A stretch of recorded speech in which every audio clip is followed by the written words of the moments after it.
qui est travaillé à l'intérieur a un reflet à l'extérieur de nous. Amen, amen. Amen, amen. Dieu est bon. Soyez les bienvenus pour vous qui venez pour la première fois. Que Dieu vous bénisse. Venez pour la deuxième fois. Que Dieu vous bénisse également. Amen. Nous sommes une communauté apostolique où Dieu fait de nous une source de bénédiction pour vos familles et vos nations. Et le terme apostolique veut dire envoyé de Dieu. Envoyé dans la société. C'est la raison pour laquelle vous remarquerez que dans l'Église, il y a beaucoup d'élites.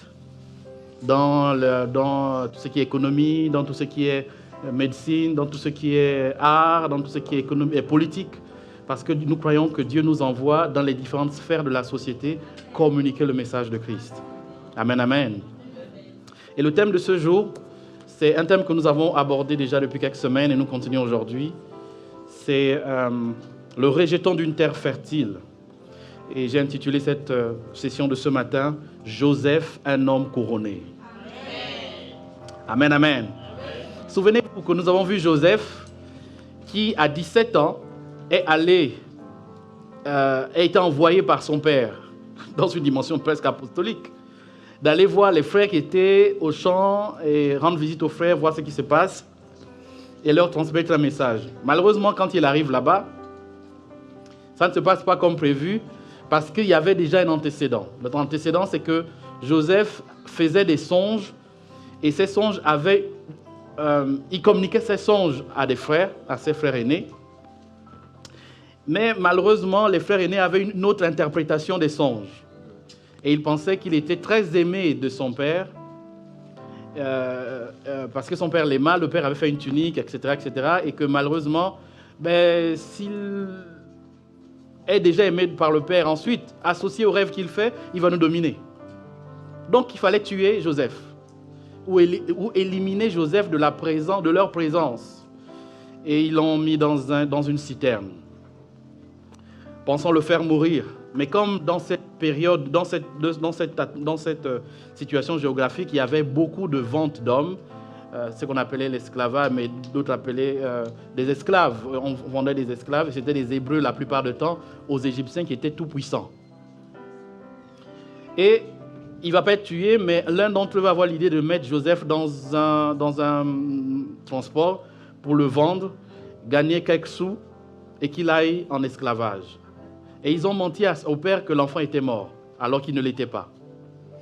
Ensuite, il arrive, il est vendu, mais l'ironie du destin, c'est qu'il est acheté par une personne qui a du pouvoir dans le pays. Donc, l'homme éprouvé par ses frères, il a eu un gourmet familial, c'est ce que j'ai appelé la dernière fois. Et il va arriver, il va rentrer dans cette partie de la deuxième partie de sa vie, il va aller dans la maison de Potiphar. La Bible dit que tout ce qu'il touchait prospérait. Tout ce que sa main touchait, symbole du pouvoir, de la fertilité, tout ce qu'il touchait réussissait dans la maison. La Bible ne dit pas que la maison était pauvre avant ou était misérable, mais la Bible dit que quand il est rentré, il y a une différence. Amen, amen. Donc, malgré la douleur qu'il avait, Joseph, porteur comme représentant d'une génération, malgré tout ce qu'il avait, Dieu était avec lui. Et il va se retrouver à une phase où il va rencontrer la femme de Potiphar qui ne voyant pas de lui quelqu'un qui était forcément béni, mais qui était un homme beau de figure et beau de taille, deux beaux. Figure et de taille. Il va commencer à envier, à désirer cette personne. Mais il va dire quelque chose d'important, c'est que le patron m'a tout donné dans la maison. Tout ce qui lui appartient, sauf toi. Je n'ai pas intérêt à te toucher. C'est une interdiction. C'est interdit. C'est fait partie des interdits de la vie. Et l'homme éprouvé va subir les conséquences d'une femme blessée. Il va être jeté en prison. Lorsque le mari arrive, le mari va se fâcher. Il va prendre Joseph, Potiphar va prendre Joseph et le mettre dans la prison. C'était sa prison à lui. On verra le texte et vous allez comprendre. Et j'ai parlé de plusieurs points. Et quel que soit ce que tu fais, Dieu a toujours un plan pour toi.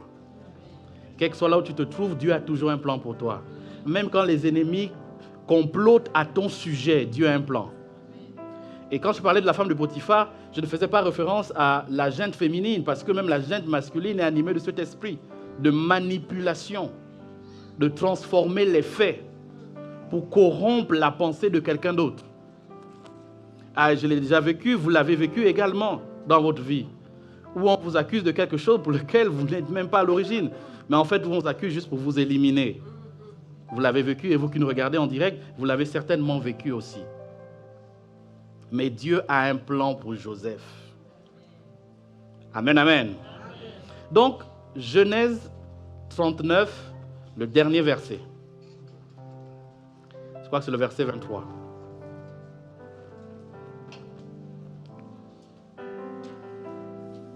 Le chef de la prison ne prenait aucune connaissance de Joseph. On l'avait jeté là-bas pour un motif très grave. Donc, il ne prenait pas connaissance de ce que Joseph avait en main. L'expression main veut dire yad. Ça veut dire le pouvoir qu'il avait.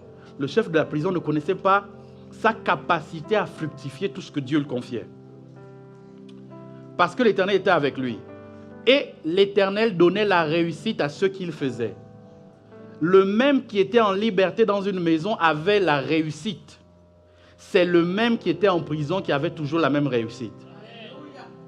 La réussite ne dépend pas de l'environnement dans lequel vous vous trouvez. Parce que beaucoup d'entre nous disent, oui, je ne suis pas très à l'aise à l'église, j'aimerais plus faire ceci. L'environnement, la réussite ne dépend pas de l'environnement d'abord. Ça dépend de ce que Dieu a mis en vous. L'environnement joue de quelque chose pour quelque chose et c'est même très bien. Mais ce que Dieu a mis en vous est en vous, que vous soyez en prison ou en liberté. Amen, amen. Amen, amen. Amen. Donc tu n'as pas besoin d'être nommé pasteur pour avoir la vie de Dieu en toi et pour impacter les générations. Tu n'as pas besoin d'être nommé député de la ville ou à gagner des élections pour influencer les habitants d'une ville. Parce que ce qui est en toi est en toi, ça, peu importe le nom que ça porte. Et il est en prison. Maintenant, j'aimerais vous parler, ça c'est l'homme éprouvé. J'aimerais vous parler de l'homme couronné. Rappelez-vous qu'il est parti de chez ses parents à 17 ans. Gardez cet âge, 17 ans. Genèse 40, le verset 1. Après ces choses, donc après tout ce que nous venons de dire, il arriva que les chansons et le panetier du roi offensèrent leur maître, le roi d'Égypte. Qui est le roi d'Égypte?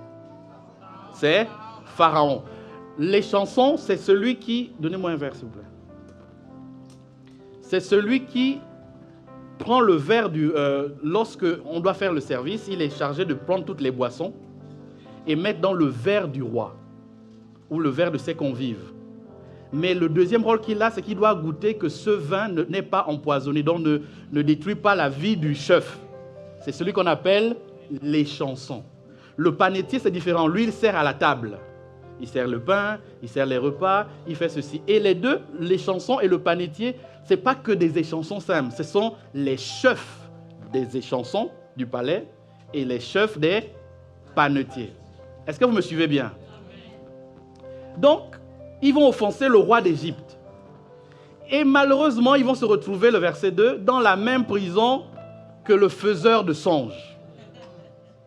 3 hommes importants. Le chef des échansons, des panetiers, le deuxième, et 3, le faiseur de rêves, le patron des faiseurs des rêves.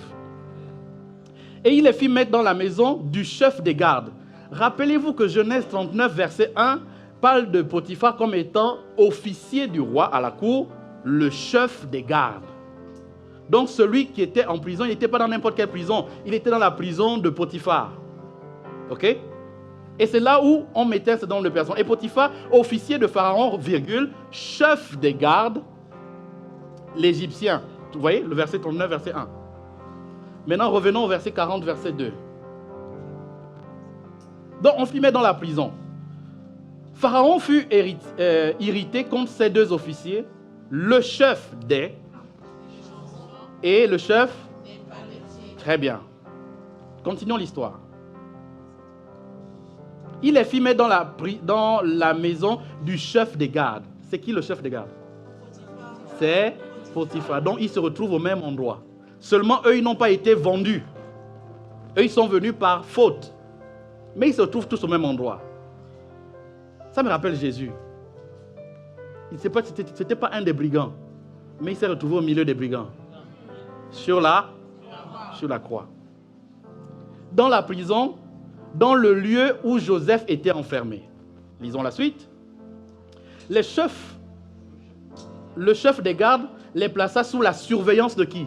Joseph. Attention, il place Joseph sous la surveillance de 2 personnes qui côtoient le roi.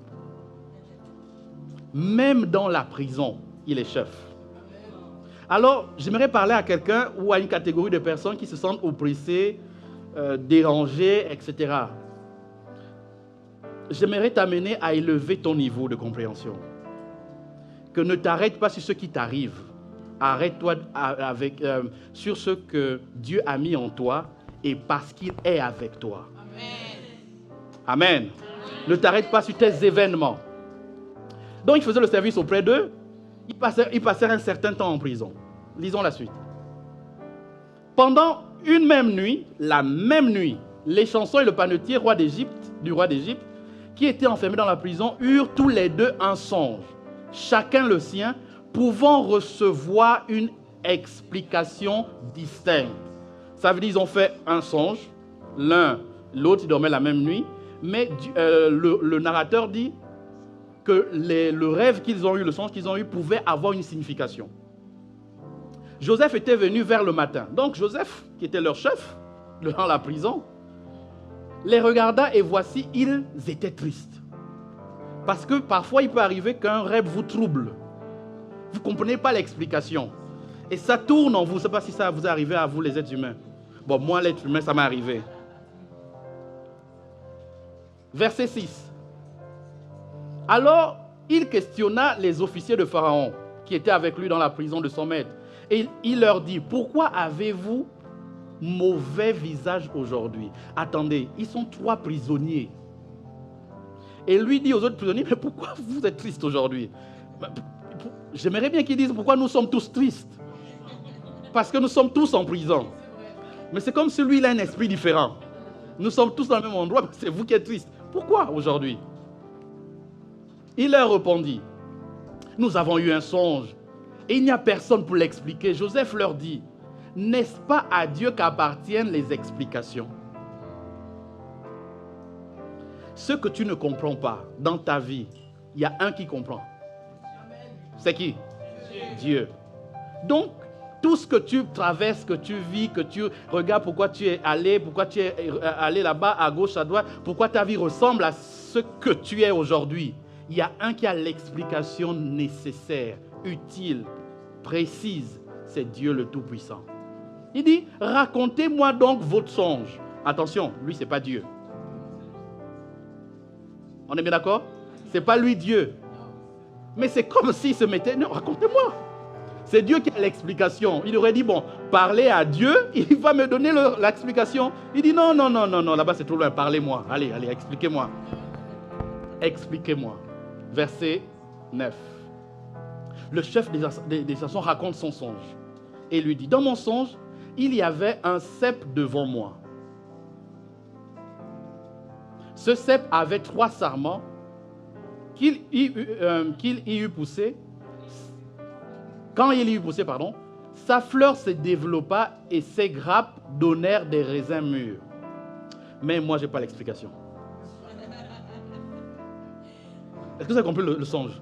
Ce n'est pas le songe que j'étais là-bas et puis je me voyais, je mangeais du riz. Après, je suis allé là-bas, je tournais, j'ai démarré ma voiture. C'est trop facile à comprendre.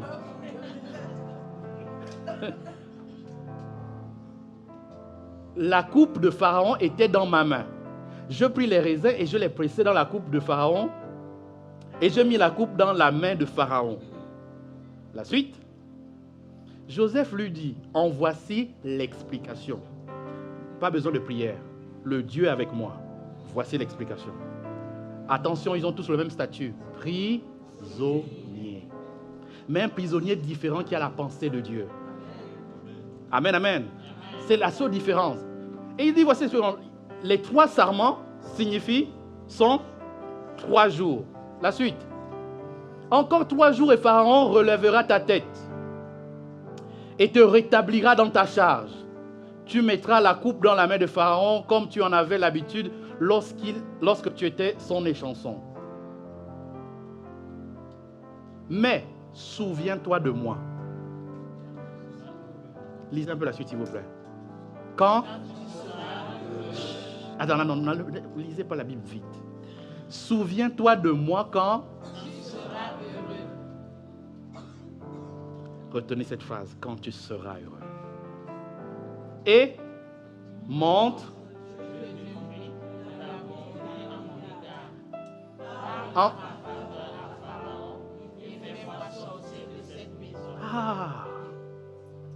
Bien que, ayant l'Esprit de Dieu, il était toujours en prison. Il avait la conscience de ça.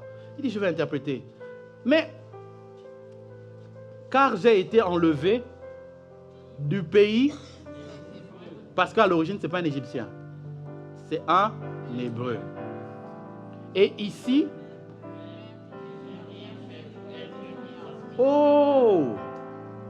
il raconte, il est lucide, il dit, non, je n'ai rien fait pour être en prison. Je n'ai rien fait. J'ai quitté ma contrée, le pays des Hébreux, où on parlait, si je me retrouve maintenant là devant vous. La suite du texte. Le chef de panetier, il avait un petit doute. Mais il voit que Joseph avait donné une explication favorable. Alléluia. Il dit, voici, il y a dans mon songe 3 corbeilles de pain blanc sur ma tête. Les rêves compliqués, vraiment. Dans la corbeille la plus élevée, il y avait pour Pharaon des mets de toute espèce, cuits au four. Et les oiseaux les mangeaient dans la corbeille au-dessus de ma tête. Ça sent pas bon, hein? Non, mais on est tous spirituels, mais quand même là, le texte sent pas bon. Ça sent pas bon. Joseph répondit, voici l'explication. Le même voici l'explication. Les 3 corbeilles sont 3 jours. Qu'est-ce qui se passe après?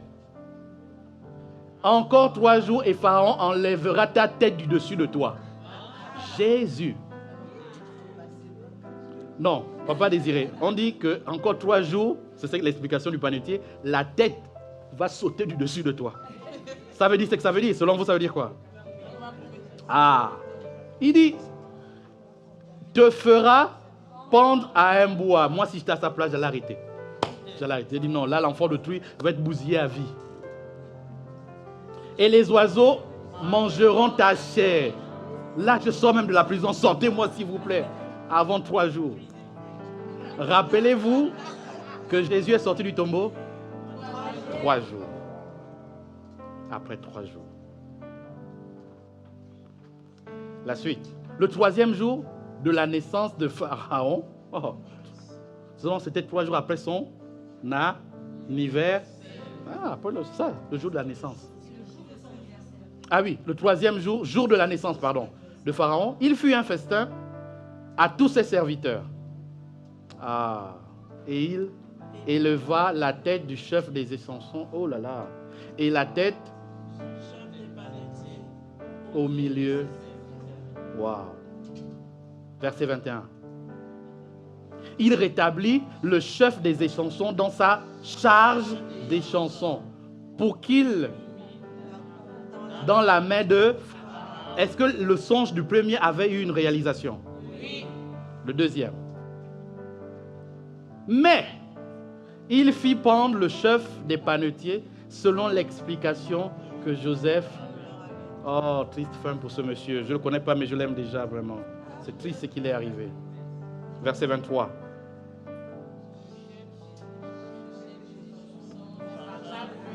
Non, s'il vous plaît, lisez ça. Lisez la vie, la vraie vie. Quand on dit comment? Le chef des... Donc celui qui a eu les bonnes nouvelles. Tu sais qu'on prie pour toi, tu es guéri, hein? Au revoir. Le chef de Samson ne pensa plus à Joseph. Il avait dit, quand tu seras heureux, souviens-toi de moi. Est-ce qu'il nous arrive que quand Dieu nous fasse du bien, on oublie tout? Non, ça t'est pas arrivé? On oublie tout. On oublie la reconnaissance, la gratitude, on oublie tout. J'ai entendu un jour quelqu'un m'a dit, non pasteur, que Dieu te bénisse, Dieu va te récompenser. Je dis oui, alléluia, amen. Que veux-tu? Quand tu étais mourant, on a prié pour toi, on t'a aidé. Oh non, oui, le culte c'est dimanche prochain. Bon, je vais réfléchir. Ah. Mais son grand-père se trouve là.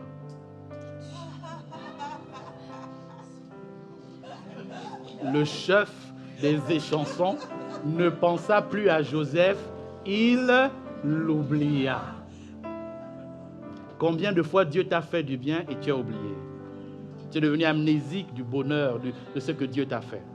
Voilà un homme qui vit toutes ces choses, toutes ces situations. Il aide même quelqu'un. Ça t'est arrivé même d'aider des gens. Et ils ont oublié l'aide.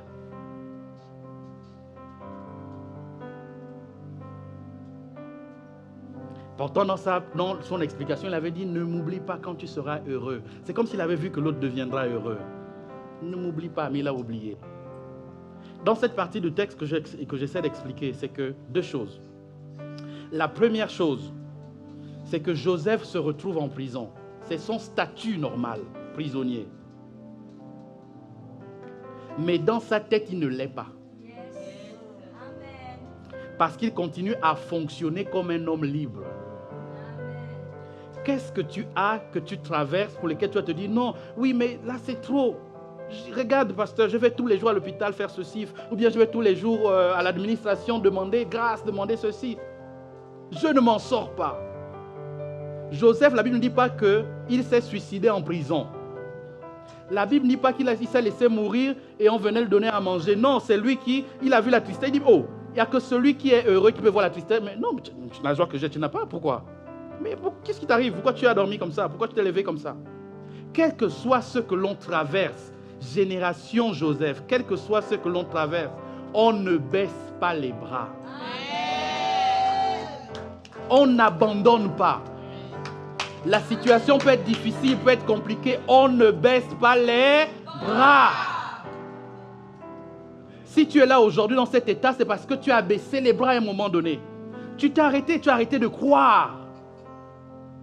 La Bible ne dit pas que Joseph avait vu un songe où il sortirait de prison. Non, il a vu le songe des autres.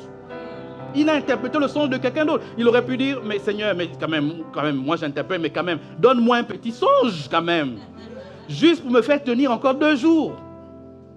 Non, il a eu ses coéquipiers de prison, il a eu des explications pour eux, pas pour lui. Vous savez quoi? La Bible ne dit pas que jusqu'à cet instant, Joseph rêvait toujours. La Bible précise qu'à 17 ans, il avait eu des songes et des rêves. Mais entre 17 ans et la prison, c'était fini. Mais Dieu était avec lui. Dieu était avec lui. Alors arrête de baisser les bras. Génération Joseph, ton problème c'est que mentalement tu es un homme ou une femme faible.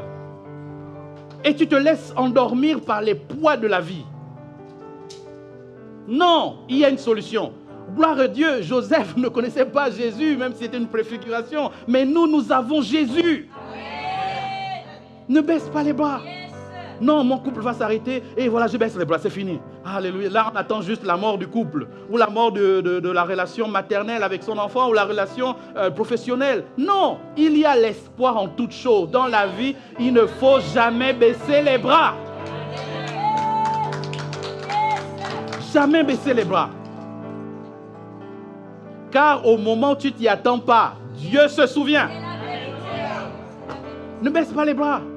Parce que si tu baisses les bras, tu vas perdre même l'espoir. Tu vas perdre l'espoir, ça va t'arrêter. Ça va s'arrêter. Joseph est un exemple. C'est la raison pour laquelle Dieu m'a dit dans cette génération, il faut une mentalité de Joseph. On est blessé par la famille. On est en prison et trahi par ses collègues prisonniers. Mais on ne baisse pas les bras. Alors si tu as baissé ta tête, relève-la. Relève-la. Tiens-toi debout, relève-la. C'est possible. Je vais arriver. Ma situation n'est pas pareille, mais si tu es honnête, ta situation aujourd'hui est différente de celle d'hier. Si tu es honnête, ça veut dire que celle de demain sera différente de celle d'aujourd'hui. Le frère Sel nous disait qu'il roulait une voiture très spirituelle avant. Il a fait le témoignage. Mais aujourd'hui, quand il était devant moi, j'ai dit, waouh, c'est incroyable. Il faisait la vitesse et où il arrive, il gueule le feu. Incroyable. Parce que ne nous arrêtons pas sur nos situations du passé. Si tu t'arrêtes dans le passé, tu vas bloquer ta vie, stopper ta vie. Et tu ne vas plus avancer parce que pour toi, c'est fini. Ta situation de maintenant est trop difficile à porter. Il n'y a rien de difficile à porter que Dieu ne t'ait donné, que t'a donné. Ce n'est pas possible que Dieu te donne une situation au-delà de tes forces. Non, ce n'est pas biblique. Les techniciens peuvent retrouver le texte. Non, il n'y a aucune force, il n'y a aucune tentation, c'est ce que la Bible dit, que Dieu nous fait traverser, qui ne soit supérieure à notre capacité à traverser. Amen, amen. Alors tu peux dire à ton frère, tu en es capable. Tu es capable de traverser. Tu en es capable.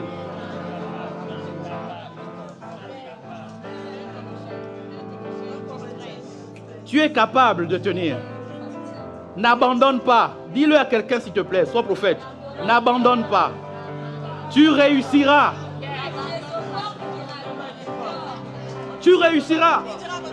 Je suis venu avec un message d'espoir. Tu réussiras. Tu ne mourras pas avant d'avoir vu tes enfants réussir. Oui. Tu te remarieras. Oui. Tu te marieras tout court. Oui. N'abandonne pas. Les temps sont difficiles aujourd'hui. Les temps sont difficiles aujourd'hui. Mais ne baisse pas les bras. Le maître, aucune tentation ne vous est, merci la régie, ne vous est survenu qui n'a été humaine. Et Dieu qui est fidèle ne permettrait pas que vous soyez tentés au-delà de vos forces. Mais avec la tentation, il prépare aussi le moyen de s'en sortir afin que vous puissiez la supporter.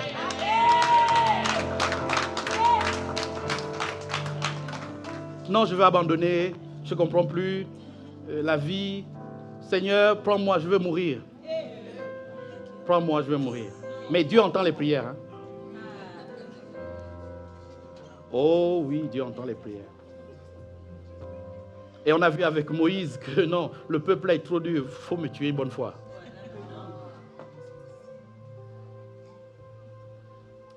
Mais la vie ne s'est pas arrêtée là pour Joseph.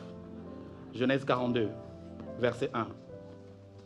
Regarde maintenant comment, au départ, c'était un faiseur de songes.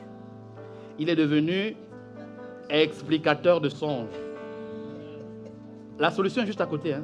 Il y a toujours le mot songe. C'est ce qui est devant qui change. Amen. Non, 41. Ou bien on a déjà lu 41, non? C'est 41 que je veux. Vous mettez 42. Au bout de 2 ans, ça veut dire quoi au bout de 2 ans? Quand les chansons sont sorties, lui, il est resté en prison combien de temps? 2 ans. Oh! Souviens-toi de moi, mon frère prisonnier. Quand tu seras heureux, souviens-toi de moi. La suite de la phrase dit au bout de 2 ans. C'est... Waouh! Je veux communiquer à l'église l'esprit de patience et de force. Parce que tu peux patienter en mourant. Comme tu peux patienter en ayant de l'espoir. C'est différent. C'est pas ça qu'il écrit, merci la régie. Mais souviens-toi de moi quand tu seras heureux. Pas si. Quand?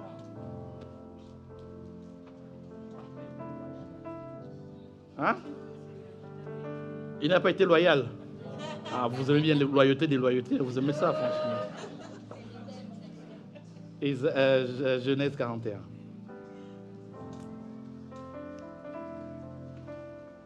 Au bout de 2 ans, Pharaon eut un songe. Dieu n'oublie pas. Vous comprenez? L'homme a oublié qu'à travers l'explication, il pourrait avoir une solution. Mais Dieu, lui, l'a suscité un autre songe. Parce que l'explicateur du songe est quelque part dans l'atmosphère. Alors Dieu va susciter un autre songe. Et voici, il se tenait près du feu. Et voici 7 vaches belles à voir et grasses de chair, montèrent hors du fleuve. Des vaches. Des vaches. Et se mirent à paître dans la prairie. La suite. 7 autres vaches laides à voir, des grasses et des laides, et maigres de chair, montèrent derrière elles, hors du fleuve, et se tinrent à leur côté sur le bord du fleuve. Voici le songe du roi. Les vaches laides à voir et maigres de chair mangèrent les 7 vaches belles à voir. Ah, les vaches mangent les vaches. C'est un songe compliqué, hein? Hein? C'est un cauchemar. Sinon, moi, je n'arrive pas à m'imaginer les vaches manger les vaches. Et Pharaon s'éveilla. Il fit un rêve. Mais quand Pharaon se réveille, c'est sur le réveil d'une autre personne. Parce que le songe va être lié aussi à quelqu'un.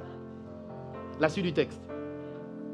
Il se rendormit et il eut un second songe. Voici 7 épis gras et beaux montèrent sur une même tige. La suite. Et 7 épis maigres et brûlés par le vent d'Orient poussèrent après eux. Les épis maigres engloutirent les 7 épis gras et pleins. Pharaon s'est réveillé. Voici le songe. La suite. Le matin, Pharaon eut l'esprit agité. Ça t'est arrivé? Très agité. Et il fit appeler tous les magiciens et tous les sages de l'Égypte. Il leur raconta ses songes, mais personne ne put les expliquer parce que Dieu a fermé les yeux de certains pour ouvrir les yeux d'une seule personne. La solution. Parce qu'il faut qu'une solution intervienne. Mais dans ton travail, c'est comme ça. Bon, on pose les questions. Toi, tu es là, tu fermes les yeux, tu fermes la bouche pensant que tu es sage. Non, tu es la solution. Il suffit juste que tu ouvres ta bouche. Ouvre juste ta bouche. C'est toi la solution de l'entreprise.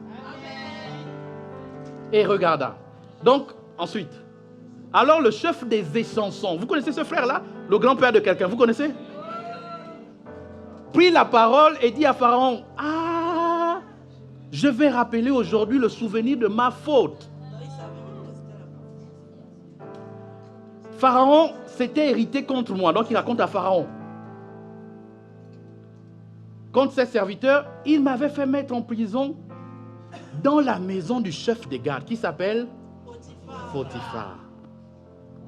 Et moi et le chef des panetiers, il se souvient. Il ne s'est pas souvenu quand il était heureux. Il s'est souvenu quand la situation, le roi était tellement irrité. Comme le roi pouvait tuer toutes les têtes de tout le monde, il a dit, je m'en souviens. Parce que ça peut arriver à mon tour. Il y a des gens qui vont te frayer un chemin, pas parce qu'ils veulent. Parce qu'ils ont Dieu en face d'eux. Ils sont venus te laisser le chemin. Laissez passer. Laissez passer. Nous eûmes l'un l'autre un songe une même nuit et chacun de nous reçut une explication en rapport avec le songe qu'il avait eu. Waouh! Il y avait là avec nous un jeune Hébreu, esclave du chef des gardes. Nous lui racontâmes nos songes et il nous les expliqua. Continue la suite. Les choses sont arrivées selon l'explication qu'il nous avait donnée. Pharaon me rétablit dans ma charge et fit prendre le chef des panetiers. Donc il explique à Pharaon pour que Pharaon soit un peu touché et se dise que bon, c'est peut-être lui la solution. Pharaon fit appeler Joseph. Et regarde ce qui s'est passé. On le fit sortir. Comment? On le fit sortir en... Ça veut dire quoi? Rapidement. Parce que le chef, le faiseur de roi, devait rentrer en scène. Son temps avait sonné. Il se... quand tu es la solution, mon frère, il faut te raser. Ma soeur, il faut te coiffer. Tu es la solution. Changea de vêtements. Parce que là, c'est plus les vêtements d'un prisonnier. Il voit, après 2 ans, il voit la liberté. Donc, c'est la tenue d'un homme libre. Et se rendit vers Pharaon. Waouh, génération Joseph. Bien rasé, bien habillé, talons aux pieds.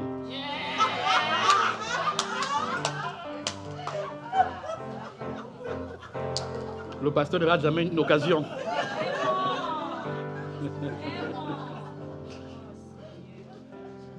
Pharaon dit à Joseph, j'ai eu un songe. Personne ne peut me l'expliquer. J'ai appris que tu expliques un songe après l'avoir entendu. Ok. Joseph répondit à Pharaon en disant, ce n'est pas moi. C'est Dieu qui donnera une réponse favorable à Pharaon. Une génération qui présente le Messie. Une génération qui présente Jésus. Une génération qui dit, non, ce n'est pas mon intention, pas parce que j'ai fait HEC. Non, c'est parce que Dieu est avec moi. Quelqu'un m'écoute ici? Amen. Pharaon dit alors à Joseph, dans mon songe, je me tenais au bord du fleuve et voici cette voix. Donc il explique, verset 19. Vous connaissez le songe, non? Verset 20. Donc c'est le même songe. Verset 21, qu'on puisse regarder. Allons-y. Donc tout ça, on connaît. Vous connaissez, n'est-ce pas? Avançons. Je vis encore un autre songe. Ça, c'est le songe des épis. Avançons. Les 7 épis vides, maigres, etc. Les épis maigres engloutir, etc. Reviens un peu en arrière, verset 24. Donc, je l'ai dit au magicien, mais personne... Oh, regardez maintenant l'élégance de quelqu'un qui est conduit par le Seigneur. Regardez l'élégance. S'il vous plaît, lisez ce texte avec élégance. Vous voyez comment je suis habillé? Lisez ce texte comme ça, avec élégance. Lisez la suite, je vous dis, lisez. Verset 25. Joseph dit que...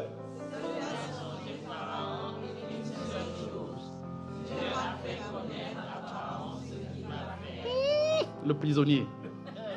Oh, il met Dieu devant. Cette génération doit mettre Dieu devant. Pas eux-mêmes, Dieu d'abord. Ok? Je parle pour que tu puisses comprendre que ce n'est pas tes capacités qui te propulsent. C'est les occasions que Dieu crée. Amen, amen. Amen, amen. Comprends-le très bien. Non, c'est parce que je suis une très bonne infirmière. Maman, laisse. Les bonnes infirmières, on les connaît. On sait comment elles ont fini.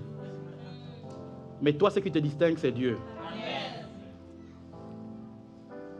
Les 7 vaches belles sont 7 années. Il donne l'explication. Et les 7 beaux épis sont 7 années. C'est un seul songe, frère Pharaon. La suite. Les 7 vaches décharnées et laides qui montaient derrière les premières sont 7 années. Et les 7 épis vides brûlés par le vent d'Orient sont 7 années de famine. En un instant, il a eu la pensée divine. L'orientation divine. Tu es la solution. Seulement toi qui es la solution, tu te laisses dépérir par la prison. Mais lui, quand il est sorti de prison, c'est comme s'il était... Ouh là là, il n'avait jamais vécu ça. Élégant. Il donne l'explication. Parce que son corps pouvait être en prison, mais son esprit en contact avec Dieu.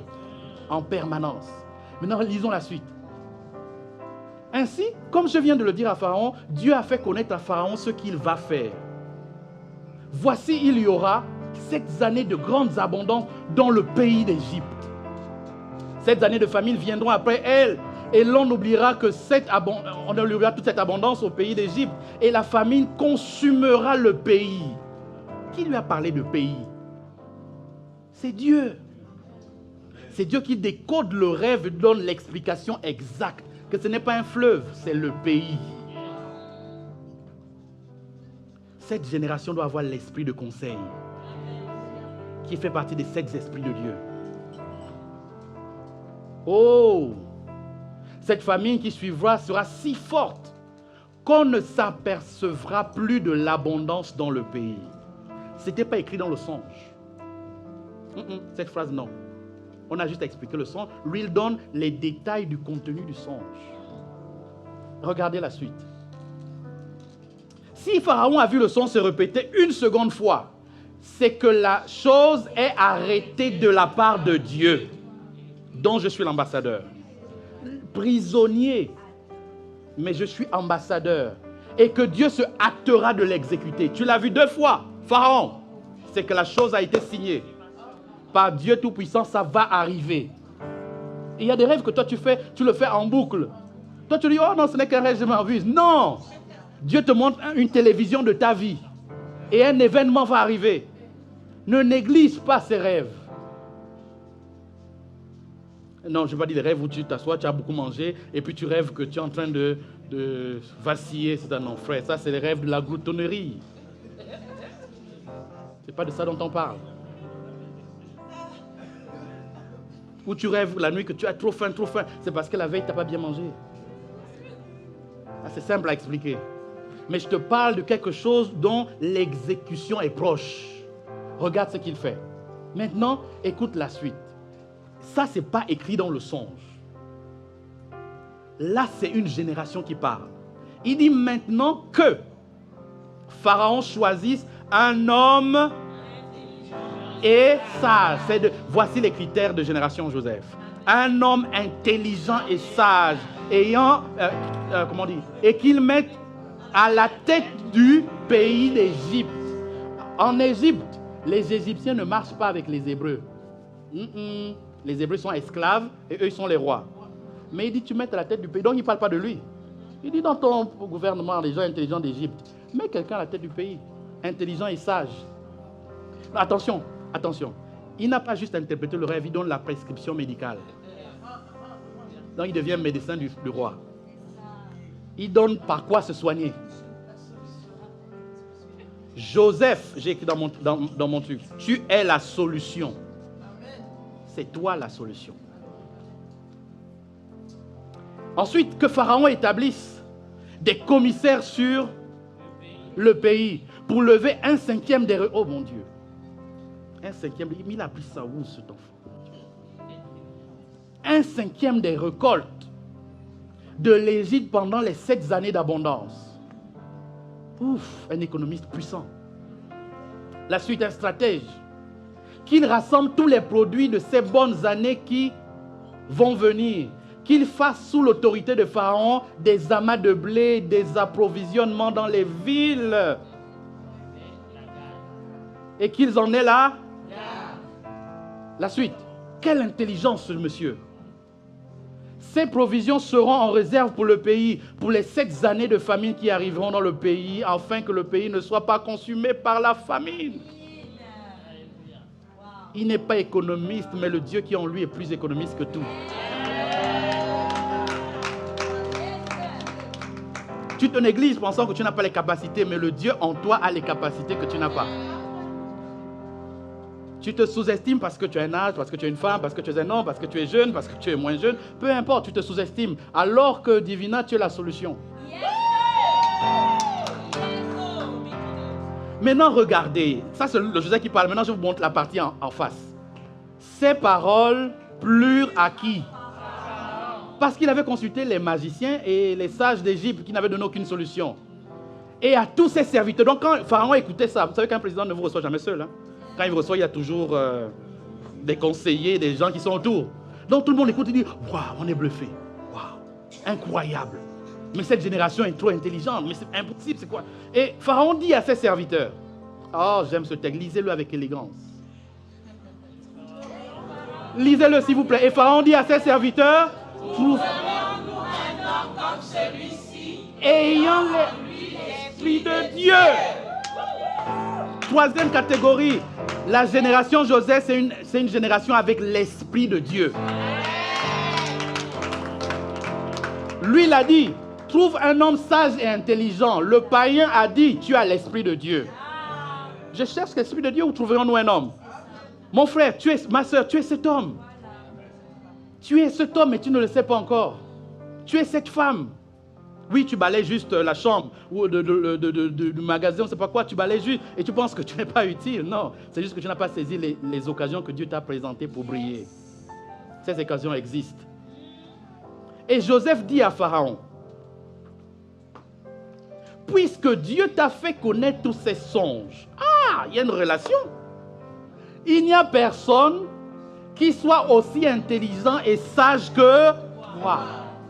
Le prisonnier est pointé du doigt. Maintenant, Pharaon devient prophète. Verset suivant. Je t'établis sur ma maison. Tout mon peuple obéira à tes ordres. Le trône seul m'élèvera au-dessus de toi. Est-ce qu'on peut acclamer le Seigneur Jésus? Waouh! Waouh! Alors toi qui as perdu récemment ton mari, tu es la solution pour beaucoup, mais tu ne le sais pas. Tu es la solution, tu me regardes en ligne. Tu es la solution. Tu es la solution. Pharaon dit à Joseph, vois, je te donne le commandement de tout le pays d'Égypte. Un Hébreu qui était juste un faiseur de songes, un blessé de guerre de la famille, ensuite un prisonnier accusé par la femme de quelqu'un, un oublié dans la prison par un de ses colocataires, se retrouve à la tête d'un pays. Au-dessus de lui, il n'y a qu'une seule personne. C'est qui? Pharaon. Et Pharaon va être encore plus prophétique. C'est ce que Dieu va faire à cette génération. Regardez. Lisons le texte. Pharaon ôta de la main.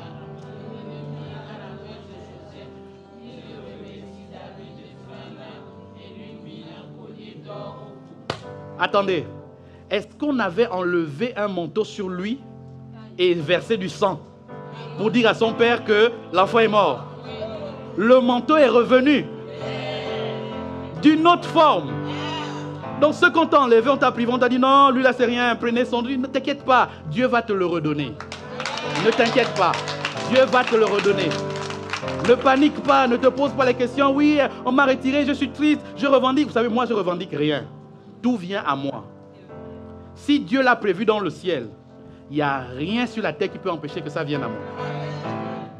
C'est ton cas aussi. Il n'y a rien.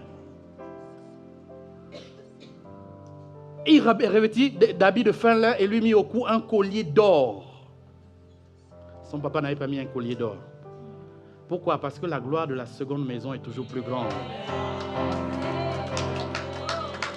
La gloire de la seconde maison est toujours plus grande. Les vêtements de la seconde maison sont toujours plus brillants. Parce qu'on a pris le temps de les fabriquer par rapport au passé. Ne t'inquiète pas. Tu es la solution. Jill, oui, tu es la solution.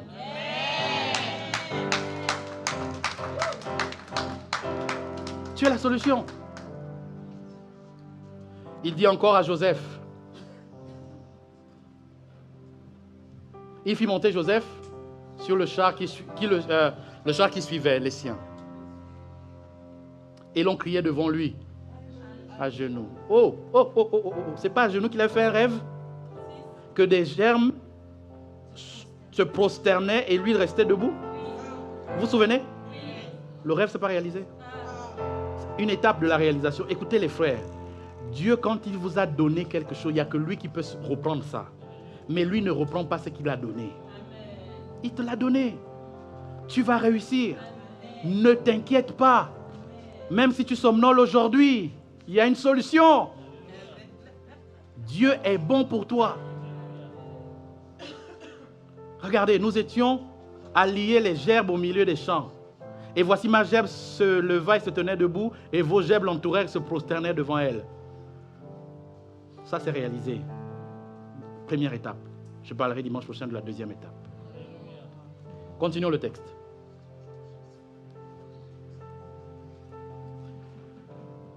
Genèse 41.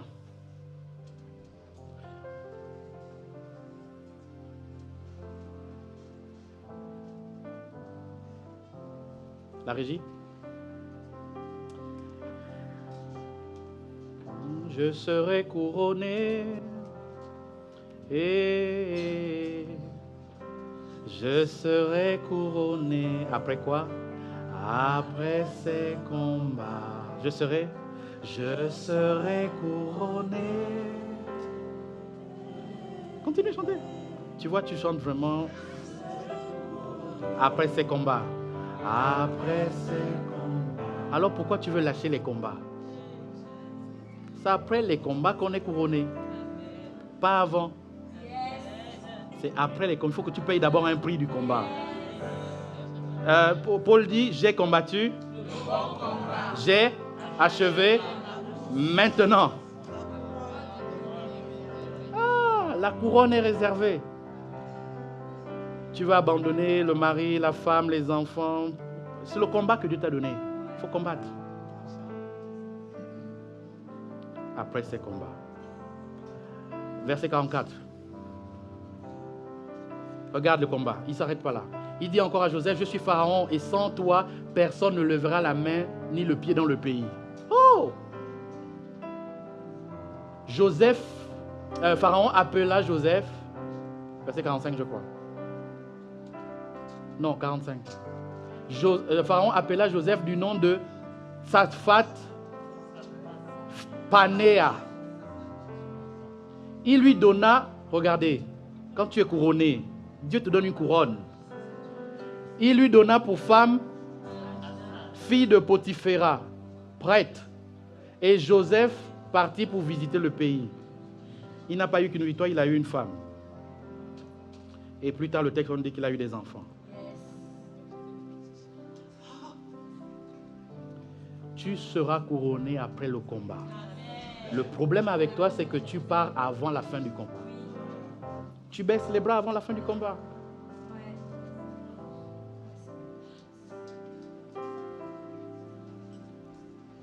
C'est possible de tenir le plus longtemps possible. Il faut la force divine. Maintenant, regarde le texte. Écoute bien ce que je vais te dire maintenant. Joseph était âgé de... Non, lisons le texte. Joseph était... Lorsqu'il se présenta, roi d'Égypte, il quitta Pharaon. Il a quitté son père à quel âge? Il est arrivé devant Pharaon pour le rêve plus tard à quel âge? Combien d'années? 13 ans. Esclave, accusé de viol, prisonnier, trahi par un prisonnier. 13 années. Et toi, tu vas être couronné en un an?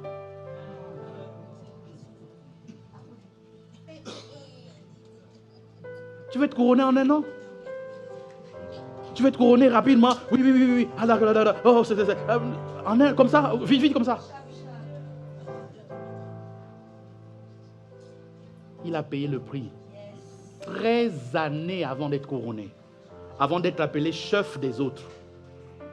Oh, frère. 13 années avant d'être appelé pasteur d'Égypte. Oui, on va voir ça plus tard, le berger d'Israël.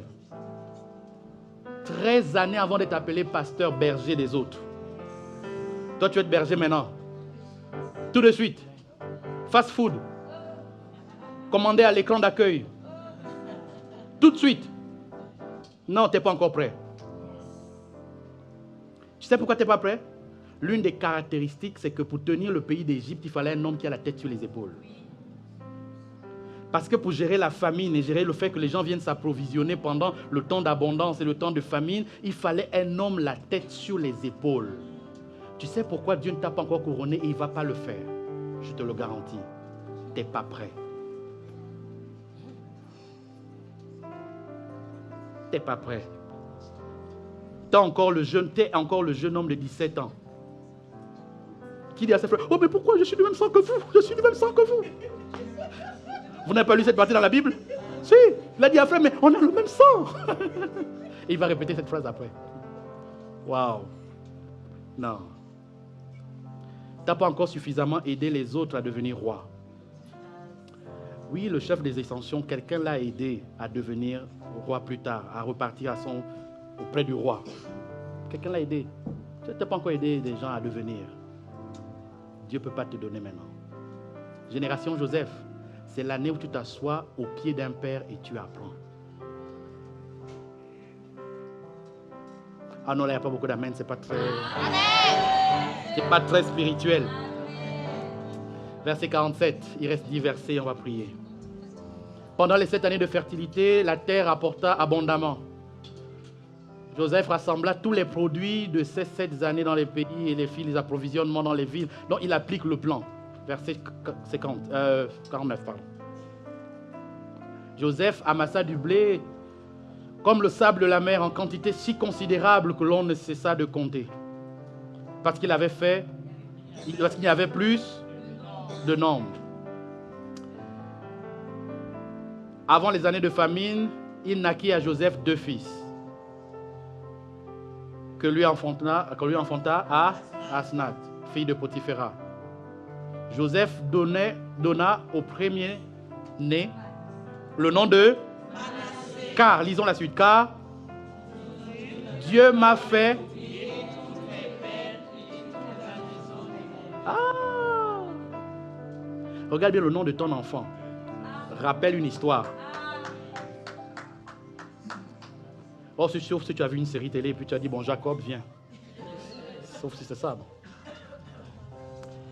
Verset 52, il donna au second le nom d'Éphraïm, car fécond.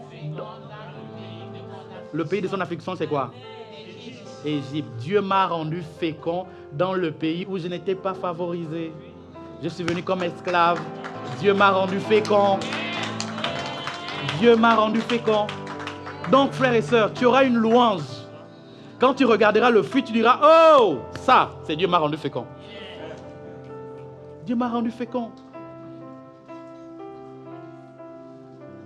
Et Dieu m'a fait oublier les peines de mon passé.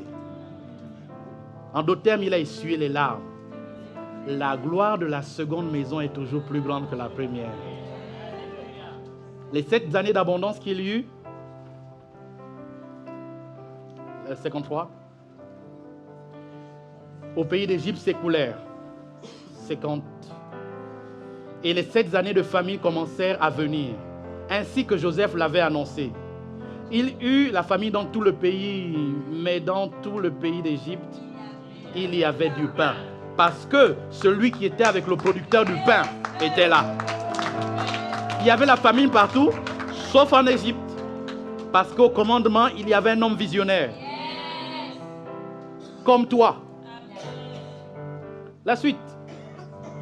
Quand tout le pays d'Égypte fut affamé, le peuple cria à Pharaon pour avoir du pain. Pharaon dit à tous les Égyptiens, allez vers Joseph et faites ce qu'il vous dira. Ah, c'est une dimension très puissante. Quand le père dit, allez là-bas. C'est lui qui va vous trouver la solution. Et cette même phrase se retrouve dans Matthieu, où une femme appelée Marie, on vient consulter Marie, et elle dit, hey, c'est pas moi la solution, c'est lui, c'est Jésus, faites tout ce qu'il vous dira. Oh! Cette même phrase-là a été prononcée des siècles après par Marie. C'est pas moi la solution, c'est la génération là. Faites tout ce qu'il vous dira. Le dernier verset. Le dernier verset 57. Et tout le pays, de tout le pays, on arrivait en Égypte pour acheter du blé auprès de Joseph. Pas auprès de l'Égypte. Nous, on a identifié l'abondance à quelqu'un. L'abondance, ce n'est plus le pays, c'est une personne. Car la famine était forte dans tous les pays. Chapitre 42. Et je vais terminer par là et on va prier. Donc ça, c'est la fin du chapitre 41. Jacob, vous vous souvenez de Jacob, c'était qui? Le papa de Joseph. Voici qu'il y avait du blé en Égypte, dit à ses fils. Les fils là, vous les connaissez? Oui. Oh, les fils jeteurs de quelqu'un dans la citerne, qui avait menti au père. Pourquoi regardez-vous les uns les autres? Il dit, voici, j'apprends qu'il y a du blé en Égypte. Descendez-y pour nous en acheter, afin que nous vivions et que nous ne mourions pas. Mais ils n'allaient pas en Égypte. Ils allaient voir une personne. Parce que l'abondance de l'Égypte s'identifie à quelqu'un. Donc quand le père dit Égypte, là, il ne sait pas ce qu'il dit. Verset 3. 10 frères de Joseph descendirent en Égypte pour acheter du blé. La suite. Jacob n'envoya point avec eux Benjamin le dernier.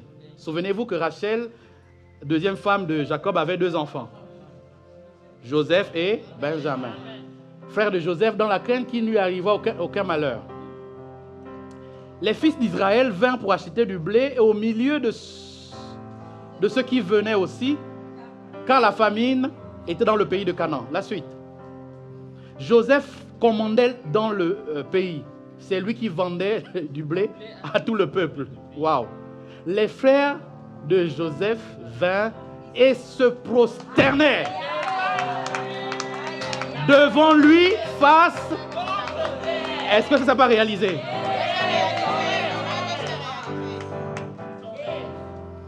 Ne néglige pas le rêve. Il y a un Dieu qui réalise les rêves. Verset 7. Joseph vit ses frères et les reconnut. Mais il frémit d'être étranger pour eux. Donc il fait semblant d'être... ils ne l'ont pas reconnu. Il leur parla durement et leur dit, d'où venez-vous? Ils répondirent, au pays de Canaan pour acheter des vivres. Oh, on va s'arrêter là. Non, on continue ça l'après-midi. L'après-midi. Maintenant, tu vas voir la suite du thème. Joseph, couronné, mais face à ces traumatismes. Et comment il a traversé. Parce que tu peux être couronné. Mais n'oublie pas que les frères vivent toujours. Tu peux t'éloigner. Les gens qui t'ont fait du tort vivent toujours. Ils vont se présenter devant toi pour te rappeler que... Oh, ça va? Ça va?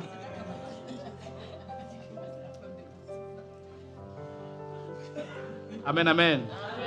Alors tout à l'heure, on continue la suite. Et on va parler de loyauté, déloyauté. Un homme éprouvé, couronné, mais face à ses réalités. Tout à l'heure. Amen, amen. Est-ce que la parole vous a béni? Alors, tenons-nous debout un moment. Quel que soit ce que tu vis, il y a une fin à tout. Et un jour, tu seras couronné.